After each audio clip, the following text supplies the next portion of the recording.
अटकती नहीं है, आराम नाल दुनिया बाहर आ जाती है मूँह चों। इसे करके मैं इन्हों बीबियां दियां कहना।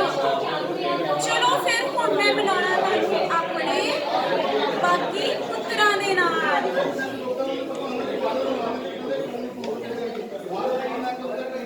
हुण बाकी जिन्ने पंगूड़ियां ते बैठे ने ये मेरे ने व्यंजन पुत्तर।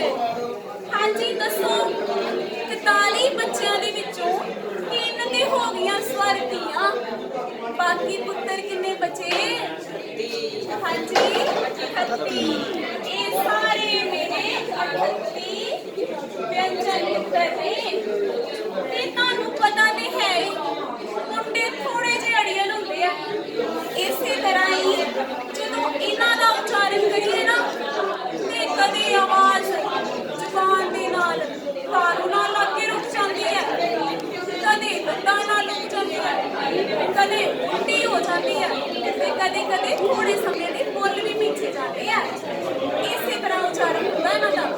इस सस्से तो लैके लल्ले पैर पिंडी तक 38 व्यंजन ध्वनियां नूं दर्शाउंदे आ।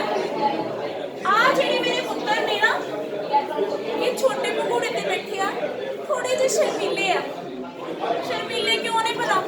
क्योंकि जिन्ना जदों इन्हां नूं उचारीए आवाज़ देइए ते नक्क चों आवाज़ आउंदी है, इस करके थोड़े जे शर्मांदे ने।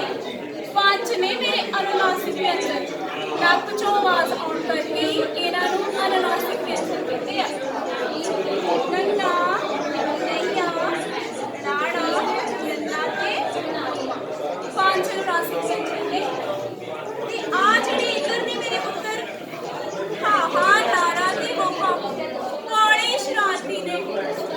ये की करदे आ अपना रूप वटा लेंदे आ ते दूसरे अखरां दे